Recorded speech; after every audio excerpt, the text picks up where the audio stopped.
புடலங்காய் கூட்டு எப்படி செய்கிறது பார்க்கலாங்களா? ஸோ ஃபர்ஸ்ட் பவுலில் அரை கிளாஸ் துவரம் பருப்பு, அரை கிளாஸ் கடலை பருப்பு சேர்த்துக்கலாங்க. இப்போ இதை நல்லா வாஷ் பண்ணி எடுத்து வச்சுக்கலாங்க.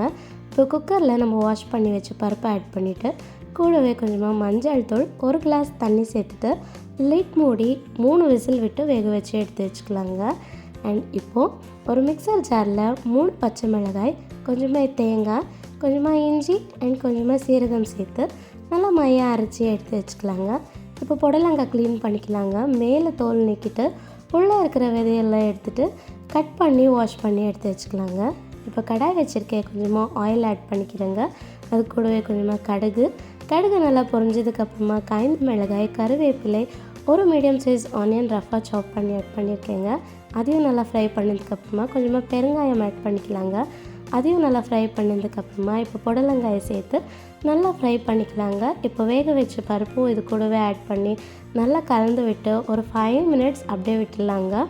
அண்ட் இப்போ 5 மினிட்ஸ்க்கு அப்புறமா நம்ம அரைச்சி வச்ச விழுது இது கூட ஆட் பண்ணிவிட்டு நல்லா கலந்து விட்டு தேவைன்ற அளவில் தண்ணியை ஆட் பண்ணிவிட்டு நல்லா கலந்து விட்டு கொஞ்சமாக உப்பு சேர்த்து லிட் மூடி 15 மினிட்ஸ் வேக வச்சு எடுத்தோம்னா நல்லா சூப்பரான புடலங்காய் கூட்டு ரெடிங்க. இது மேலே மல்லித்தழையை தூவி நல்லா கலந்து விட்டு நல்லா சூடான சாதம், சப்பாத்தி, தோசை இது கூட எல்லாம் சர்வ் பண்ணிங்கன்னா செம்மையாக இருக்குங்க. கண்டிப்பாக ட்ரை பண்ணி பார்த்துட்டு எப்படி இருக்குன்றதை கமெண்ட் பண்ணுங்கள். வீடியோ பிடிச்சிருந்தா லைக் பண்ணுங்கள். Bye all.